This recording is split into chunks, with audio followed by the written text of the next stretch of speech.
ঝোল হবে। এটা হলো সর্ষে বাটার প্রসেস। 5 পিস করবো এটা দিয়ে।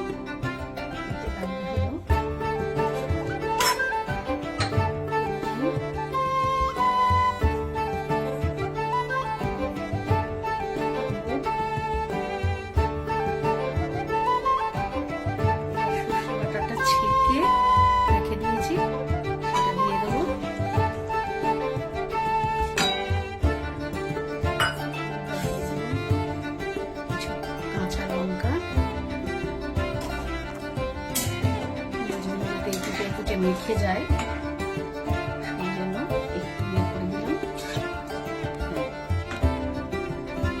এবারে এর মধ্যে দিয়ে দেবো কিছু পুঁই পাতা।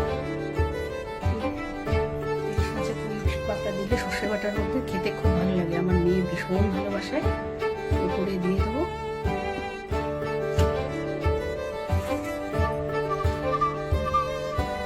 খেতে বসে বাড়িয়ে বাড়িয়ে পাতাটাই চাইবে, বেশি পরিমাণে পাতাটা দিই।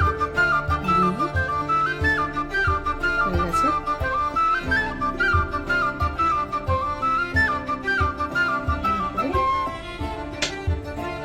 আরেকটু সর্ষের তেল দিয়ে দেবো, দিয়ে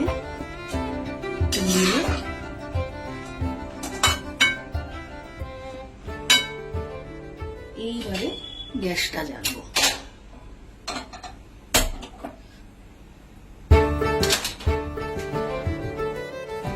এবার ঢাকা দিয়ে দেবো, ভাপে হতে থাকবে। খানিকক্ষণ পরে বের করে দেখবো, ঢাকা সরিয়ে দেখবো, ব্যাস প্রায় হয়ে এসেছে। ইলিশ মাছ রান্না হতে বেশি সময়